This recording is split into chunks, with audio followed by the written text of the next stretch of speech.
Segundo, el lenguaje del Evangelio del servicio y el sacrificio.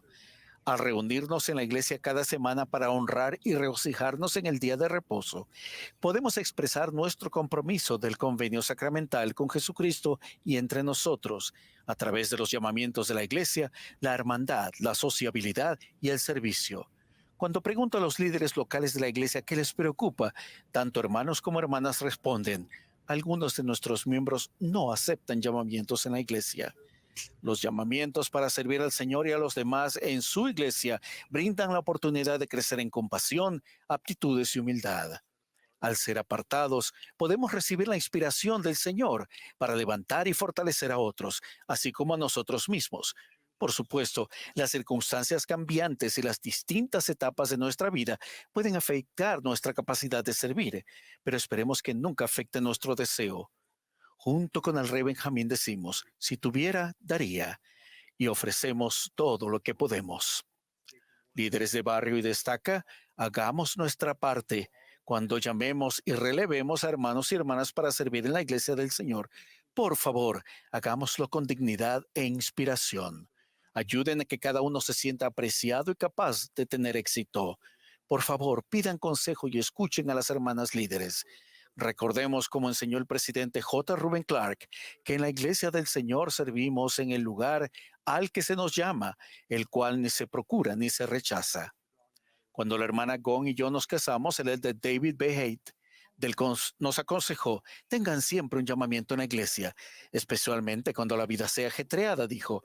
Necesitan sentir el amor del Señor por aquellos a quienes sirven y por ustedes mientras sirven.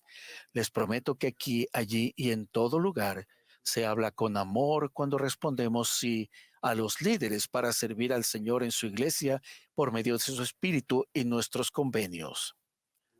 La iglesia restaurada del Señor puede ser una incubadora para la comunidad de Sion. Al adorar, servir, disfrutar y aprender de su amor juntos, nos afirmamos unos a otros en su evangelio. Quizás discrepemos en cuestiones políticas o sociales, pero encontramos la armonía cuando cantamos juntos en el coro del barrio. Fomentamos la conexión y luchamos contra el aislamiento conforme ministramos regularmente y con el corazón en los hogares de unos y otros. Durante las visitas a miembros con los presidentes de SACA, siento el profundo amor que ellos sienten por los miembros en cualquier circunstancia. Un presidente de estaca señaló: mientras pasábamos por delante de las casas de los miembros de su estaca, que tanto si vivimos en una casa con piscina o una casa con suelo de tierra, el servicio de la iglesia es un privilegio que a menudo incluye sacrificios. Sin embargo, observó sabiamente que cuando servimos y nos sacrificamos juntos en el Evangelio, encontramos menos falta y mayor paz. Cuando se lo permitimos, Jesucristo nos ayuda a que hablemos con su amor aquí. Este verano, nuestra familia conoció a miembros y amigos de la Iglesia Maravillosa en Loughborough y Oxford, Inglaterra. Esas reuniones tan significativas me recordaron que las actividades sociales y de servicio de la Iglesia pueden crear lazos nuevos y duraderos. Desde hace algún tiempo siento que en muchos lugares de la iglesia, si se hicieran más actividades de barrio, por supuesto, planificadas y llevadas a cabo con un propósito del Evangelio, podríamos entrelazarnos con un sentido de pertenencia y una unidad aún mayores. Un presidente y un comité de actividades de barrio inspirados nutren a las personas y a la comunidad de santos. Sus actividades bien planificadas ayudan a que todos se sientan valorados, incluidos y llamados a desempeñar una función necesaria. Estas actividades crean un puente entre las diversas edades y culturas, que crean recuerdos duraderos y pueden llevarse a cabo con costos bajos o nulos. Las actividades entretenidas del Evangelio unen a vecinos y amigos. La sociabilidad y el servicio suelen ir de la mano. Los jóvenes adultos saben que, si quieren conocer a alguien de verdad, tienen que ponerse a pintar juntos en un proyecto de servicio. Por supuesto, ningún individuo, ninguna familia es perfecta. Todos necesitamos ayuda para hablar con más amor aquí. El perfecto amor echa fuera el temor. La fe, el servicio y el sacrificio nos hacen mirar más allá de nosotros mismos y nos acercan a nuestro Salvador. Cuanto más compasivo, fiel y desinteresado sea nuestro servicio y sacrificio por Él, más podremos comenzar a comprender la compasión y gracia expiatoria de Cristo por nosotros.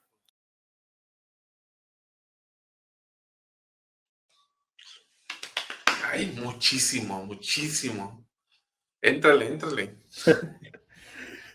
Yo podría dividirlo en dos partes, ¿no? Está hablando de llamamientos, por una parte, y del servicio que este conlleva, y luego habla de la sociabilidad dentro de la iglesia. Me gustaría abordar primero lo primero, ¿no? El tema de los llamamientos y de cómo suele ser una preocupación para muchos líderes, y lo vemos en los barrios, ¿no? A veces pensamos, a ver, si ya era presidente de Sociedad de Socorro, ahora es de la primaria y luego enseguida es presidente de Mujeres Jóvenes, y que no hay más hermanas o no hay más hermanos, y volteamos a ver y vemos que sí hay 50 hermanas allí, ¿no? O en el caso de los hombres, exactamente lo mismo, ¿no? Parece que nada más se van rolando el liderazgo entre 3 o 4 hermanos, y pensamos que es porque hay preferencias o nos inventamos cualquier otra historia, cuando la realidad, bueno, hay varias realidades, ¿no? Pero una realidad es que son pocos o son escasos los hermanos. Me voy a referir más a los hermanos, porque creo que las hermanas son más trabajadoras que los hermanos o están más dispuestas en muchos casos. Pero se batalla mucho con los hermanos para que acepten un llamamiento, para que quieran servir en un llamamiento. Y a veces, fíjate, me ha pasado y he visto que a veces hermanos que digamos que no están muy dispuestos a servir y luego los llaman a un llamamiento, dejan de ir a la iglesia, ¿no? Entonces sale peor, ¿no? Era para fortalecer al hermano y resulta que lo mandamos a su casa, ¿no? Lo mandamos de vacaciones. Entonces me parece que es una preocupación muy genuina del liderazgo en la iglesia, el hecho de que los hermanos no se quieran comprometer a servir. Algunos rechazan llamamientos, pero se me hace que hay una mayoría que no lo rechazan porque no saben decir que no, pero en su corazón lo están rechazando. Entonces solo aceptan el llamamiento, pero no van a hacer nada, ¿no? Con el llamamiento.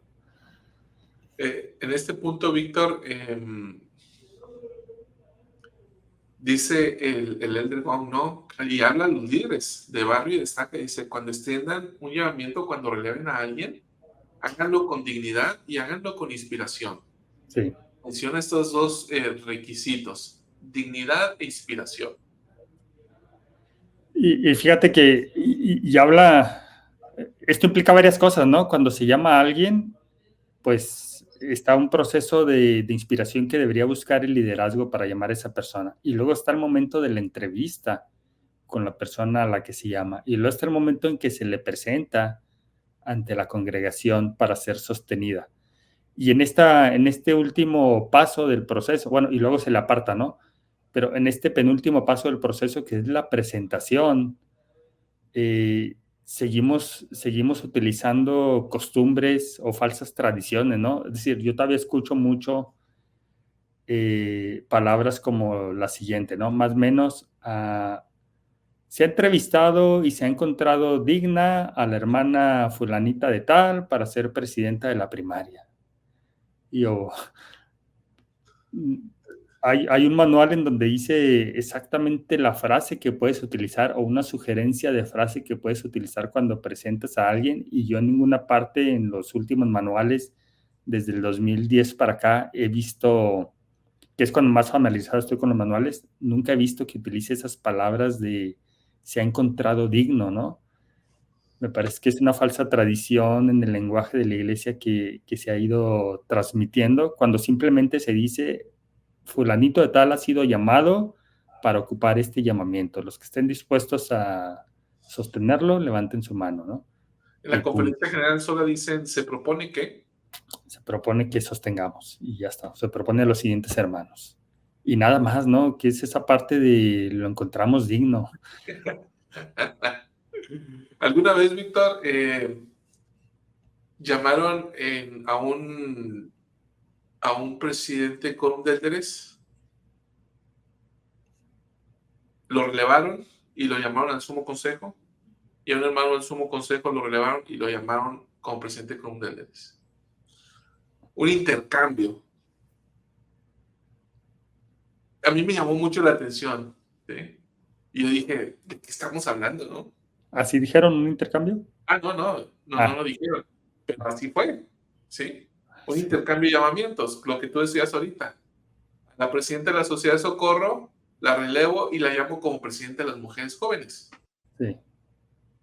No estoy cuestionando la inspiración en esto, pero decía mi abuelita, decía, hijo, no hagas cosas buenas que parezcan malas.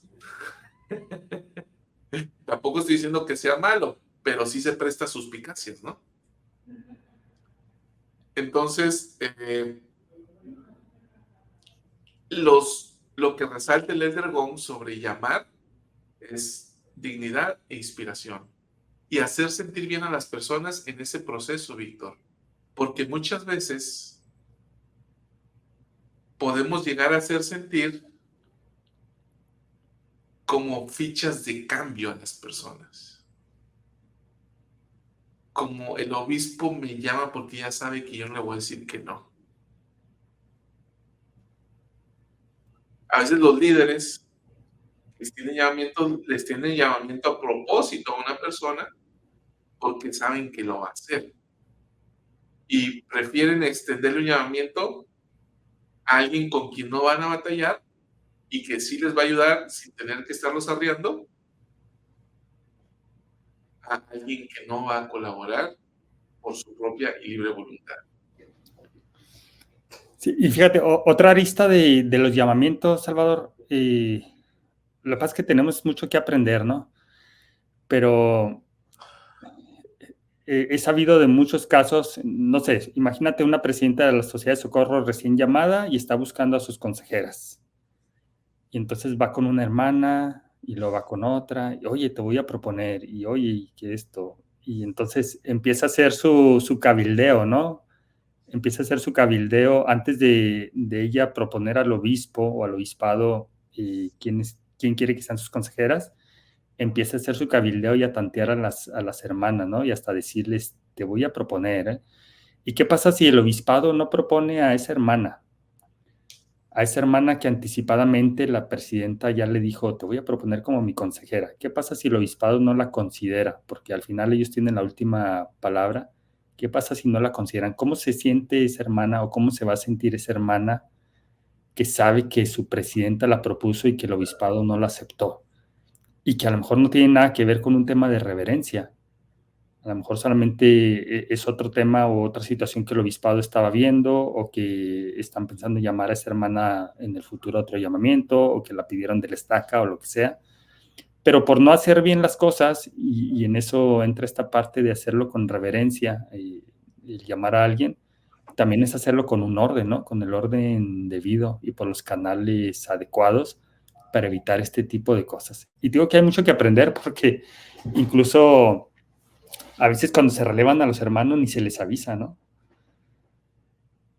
Y ni se les agradece por su servicio. Es decir, desde mi punto de vista, y de hecho así lo dice el manual, ¿no? Pero para mí es muy importante que así como entrevistas a un hermano para llamarlo, también lo entrevistas para relevarlo y para agradecerle por su servicio e incluso para obtener una retroalimentación, ¿no? O para darle retroalimentación o obtener una retroalimentación de cómo te ayudó este llamamiento, cómo te sientes en este punto. Y no, simplemente los hermanos se enteran ahí en la reunión sacramental de, bueno, pues ya me relevaron, ¿no? Gracias. Gracias. Esa es otra cosa que sucede con los obispos, de que llega el presidente destaca y en la mañana lo releva y les cambia la vida. Sí. Sí, a mí personalmente me parece una falta de respeto. Sí. Yo no sé si el manual lo contempla así, la verdad no lo creo. Pero llegan y en la mañana lo relevan cuando el día anterior o de la semana llamaron al obispo Nuevo. El presidente Estaca sabe que lo van a relevar 3, 4 semanas antes. Sí. ¿Sí? La autoridad general sabe que tal fecha le toca su relevo porque cumple 70 años. ¿Sí? A un presidente destaca 3 meses antes le llega una carta diciéndole va a ser su relevo en tal fecha. Entonces al obispo llegan y lo relevan así, y el obispo está bien hecho su vida y de repente lo bajas de obispado. Y me parece a mí que eso no hace sentir bien a algunas personas. Quizás no a todos, ¿no? Pero es importante, por eso dice el dragón, ¿no? Hacer sentir bien a las personas tanto cuando los llamas como cuando los relevas. Dicen mucho aquí en el ámbito académico, la forma es fondo.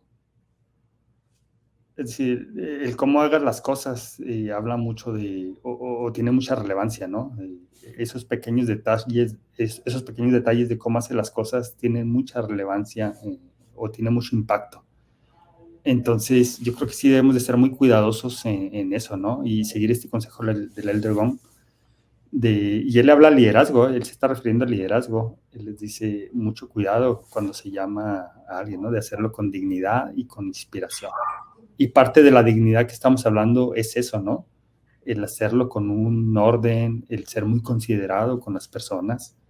Es decir, un líder está en la posición, y parte de lo que decíamos hace un momento, ¿no? Está en la posición de alejar, o de alejarse, o de acercarse a las personas, no solamente con las palabras, sino con las acciones. Y este tipo de acciones que a veces se realizan al llamar o al relevar a alguien son muy, muy relevantes. Víctor, 2 comentarios.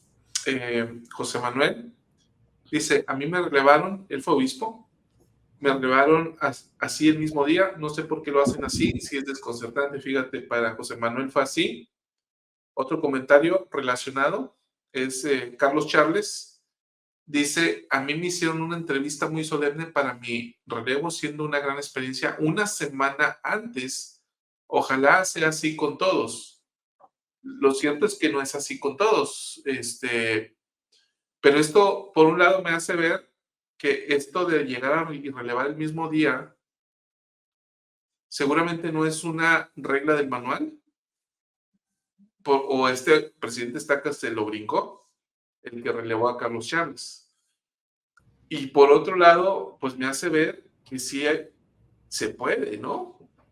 Que sí se puede hacer esto y no pasa absolutamente nada. Fíjate que la clave está en pensar en las personas, pensar más en la persona que en las posiciones o en los llamamientos. Es decir, ¿cómo se va a sentir el obispo Charles si llegamos ese día y ese día lo relevamos, ¿no? Si llega toda la presencia Estaca y dice, ¿qué está pasando aquí? Sí. A esa experiencia que comenta, ¿no? ¿Qué diferencia? Y yo ni siquiera una semana antes, yo avisaría por lo menos un mes antes, tendría en mi última entrevista o la entrevista de un mes antes del relevo, yo le diría al obispo, se llegó tu tiempo, tu relevo está a punto de llegar, sucederá en las siguientes semanas.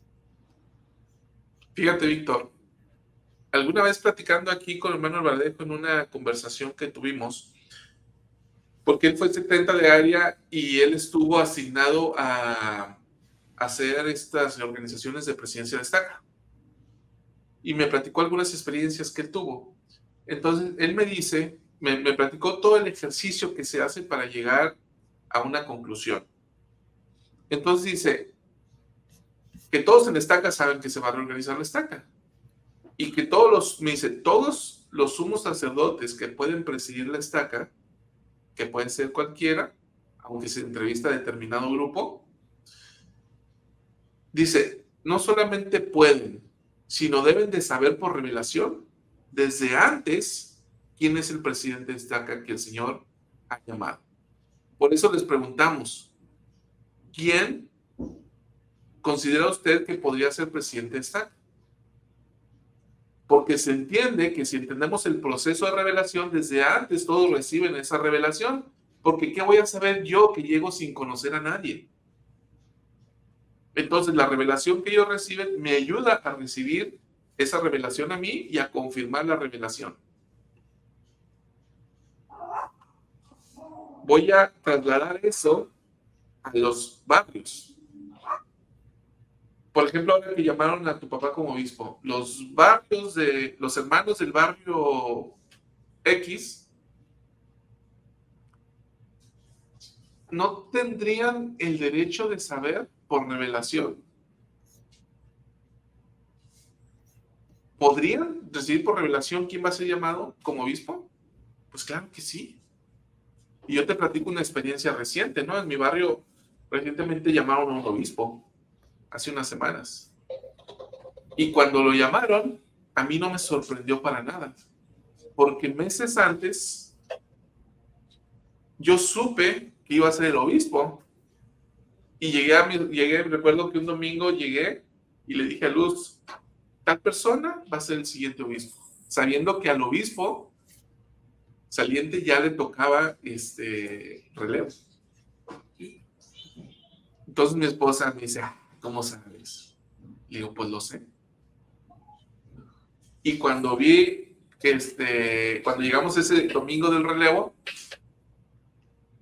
vi al presidente Estaca sentado al frente, vi a la familia del nuevo obispo y vi a un amigo que yo sé que es muy amigo de ese obispo que estaba recién llamado, y le dije, le dije a mi esposa, van a relevar al obispo y van a llamar a tal persona. ¿Cómo sabes que lo van a relevar? Esto y esto. Al iniciar la reunión, ¿verdad? Y así sucedió. A lo que voy con esto es, digo, no quiero jactarme de que solamente uno lee las situaciones. Pero es especial. Sí, no, lo que quiero ver es que a mí al menos el Señor sí me mostró que iba a llamar a ese nuevo obispo.